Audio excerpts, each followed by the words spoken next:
Hello football fans. Round of 16-এর দ্বিতীয় ম্যাচে মুখোমুখি হচ্ছে ব্রাজিল ভার্সেস নরওয়ে। তো চলুন ব্রাজিল ভার্সেস নরওয়ে ম্যাচের টেকটিক্যাল বিষয়গুলো নিয়ে আলোচনা করা যাক।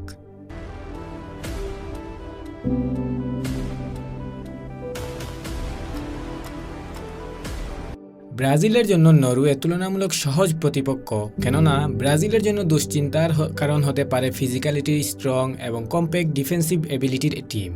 বাট এমন টিম যারা ভালো অ্যাটাকিং সাইড, তাদের হ্যান্ডেল করা ব্রাজিলের জন্য সহজ। নরওয়ের অ্যাটাকিং থ্রেড হচ্ছে ওদের সেট পিস আর ক্রসে হ্যালান্ডকে টার্গেট করা।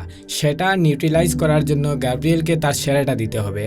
আমরা যারা প্রিমিয়ার লিগ রেগুলার ফলো করেন তারা জানেন আর্সেনাল ভার্সেস সিটির ম্যাচগুলোতে মাগালেস কীভাবে হ্যালান্ডকে বোতলবন্দি করে রাখেন। তবে এটা বিশ্বকাপের নকআউট ম্যাচ, দেখা যাক মাগালেস বনাম হ্যালান্ডের দ্বৈরথ কতদূর পর্যন্ত গড়ায়। এছাড়া অ্যান্তোনিও নুসাকে রাইট সাইডে আটকাতে হবে।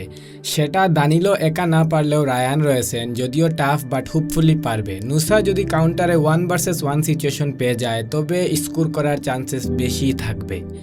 নরওয়ের মূল সাপ্লাই আসবে ওডেগার্ডের কাছ থেকে। ক্যাসেমিরো তার পাসিং লেনগুলো কাট করবে, আর এডারসন যদি এই ম্যাচে নামায় ওডেগার্ডকে অলওয়েজ ডিস্টার্ব করবে আর তার ন্যাচারাল গেমটা খেলতে স্পেশালি এই কাজে এডারসন খুবই আগ্রহী হবে। ডুয়েলে যাওয়া, অ্যাগ্রেসিভনেসভাবে প্রেস করা ইত্যাদি। এটা করতে পারলে নরওয়ের মিডফিল্ড অনেকটাই ডিসকানেক্ট হয়ে যাবে ফ্রন্ট লাইনের সাথে। তখন নুসার ইন্ডিভিজুয়ালি স্কোর বের করে আনা ছাড়া উপায় থাকবে না। এই নুসাকে একটু সামলাতে পারলে নরওয়ে খুনঠাসা হয়ে যাবে। এই ম্যাচে মিড ব্যাটেল হবে। নরওয়ের বার্জ ডুও প্লাস ওডেগার্ডের সাথে ব্রাজিলের ক্যাসেমিরো গুইমারেস পাকেতাদের মিড ব্যাটেল দেখার মতো হবে এই ম্যাচে।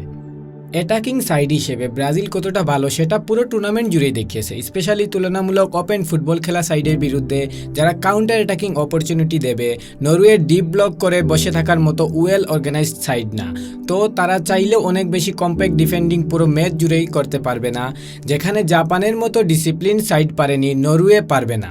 আর ডিফেন্সিভ লাইনের গ্যাপ কিভাবে ইউটিলাইজ করতে হয় সেটা ব্রুনো গুইমারেসের থেকে ভালো কেই বা জানে।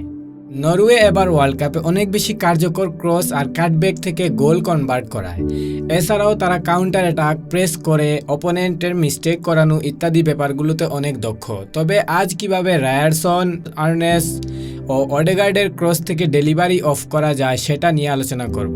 রায়ারসন ও ওডেগার্ড যখন একসাথে স্টার্ট করে তখন সরলত ও হালান্ডের একসাথে বক্স প্রেজেন্স দেখা যায়, কারণ বক্সের বাইরের ওয়াইড করিডোর থেকে রায়ারসনের রাইট ফুটের ক্রস অথবা ওডেগার্ডের ওই জোন থেকে লেফট ফুটের ক্রস তুলে বক্সে, আর এটা নরওয়ের জন্য কমফোর্টেবল ক্রসিং জোন। ব্রাজিলকে এই জুনে একটা ভালো ব্লক সেট করতে হবে। আমি ফিল করছি এই ম্যাচে ব্রাজিলের এক্সট্রা একজন অফ দ্য বলে ভালো ওয়ার্ক রেট এমন মিডফিল্ডার নামানো উচিত। এডারসনকে বেশি প্রেফার করব। এখানে যদি 2জন প্লেয়ার রাখা যায় ক্রসগুলো অ্যাকুরেটলি বক্সে দিতে বাধা দেওয়ার জন্য, তাহলে 80% সম্ভাবনা কমে যাবে গোল হজম করার। তখন জাস্ট 10% নুসার ইন্ডিভিজুয়াল গোল ও বাকি 10% কাউন্টার অ্যাটাক থেকে আসা গোলের সম্ভাবনা থেকে যাবে নরওয়ের জন্য। অর্থাৎ হালান্ড আর সরলতকে বক্সে কিভাবে হ্যান্ডেল করবে এটা ভাবার থেকেও বক্সে বল সাপ্লাইয়ের পথগুলো বন্ধ করলে, স্পেশালি যেখান থেকে বেশি অ্যাকুরেট বল আসার সম্ভাবনা, তাহলে হালান্ড ও সরলতের কার্যকারিতা অনেকটাই কমে যাবে। এই আসরে নরওয়ে খুব একটা সেট পিস সম্ভাবনা দেখাতে পারেনি। তাদের প্লেয়াররা এরিয়ালে ভালো হলেও ফ্রান্স বা সেনেগাল অথবা সর্বশেষ আইভরি কোস্টকে সেট পিসে পরাস্ত করতে পারেনি।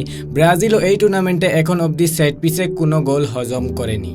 নরওয়ের বিরুদ্ধে ভিনিসিয়াস বিশাল একটা অ্যাডভান্টেজ পেতে পারেন। নরওয়ের সিবিরা সাধারণত এলিট ড্রিবলারদের বিরুদ্ধে ফ্রন্ট ফুটে ডিফেন্ড করতে কমফোর্টেবল না।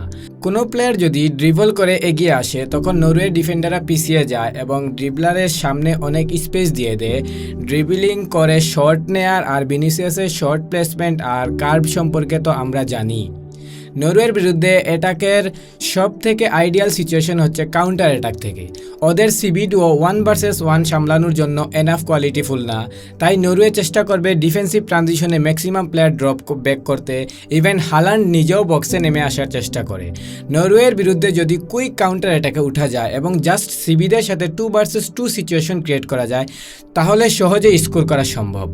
পরিশেষে আমি বলবো ব্রাজিলের সমর্থকরা এই ম্যাচে অনেক অনেক এনজয় করবেন, কেননা নরওয়ের বিপক্ষে ব্রাজিল তাদের শৈল্পিক খেলা উপহার দিতে পারে সবকিছু ঠিক থাকলে। দর্শক, আপনার কাছে কি মনে হয়, কে জিতবে এই ম্যাচে জানিয়ে দিতে পারেন কমেন্ট বক্সে। জমজমাট একটি ম্যাচের প্রত্যাশা রেখে আজকের মতো বিদায় নিলাম, দেখা হবে পরবর্তী ভিডিওতে।